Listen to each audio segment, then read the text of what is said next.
If you are coming to Barbados, just know that every single thing that you say is being legally listened to by the government of Barbados, as the government recently passed legislation to legalize phone and wiretapping to listening to citizens' private conversations.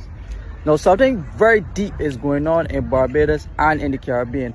And I wanted to look at this thing from a very, in-depth perspective, not just a layman perspective, because the Attorney General in Barbados announced that the soldiers, the army, the military in Barbados will have powers to arrest, civilian arrest, where the soldiers can now be arresting law-abiding citizens.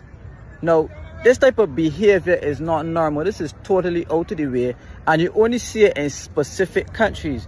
Now, interesting enough, two of those countries are one, Egypt, and in Nigeria. Ironically, Egypt is one of the largest shareholders in the Afrexim Bank, which is supposed to set up headquarters in Barbados, and also Nigeria is playing a leading role in establishing the Afrexim Bank right here in the Caribbean. So much so that during the crop over period in Barbados, that the president of Nigeria was in Grenada meeting with all of the respective persons, including personnel from Barbados, to bring and to further the agenda of the Afrexim Bank. Now, this idea of having the military in Barbados possess these powers to arrest these citizens, similar happened with the group called Boko Haram. When this specific group, Boko Haram, which is basically a Muslim insurgent jihadist group, tried to overthrow the government, and the government had to deploy the military in a bid to, restore order, peace and order.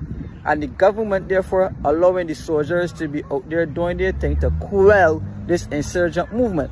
Now, in Egypt as well, there was also a coup.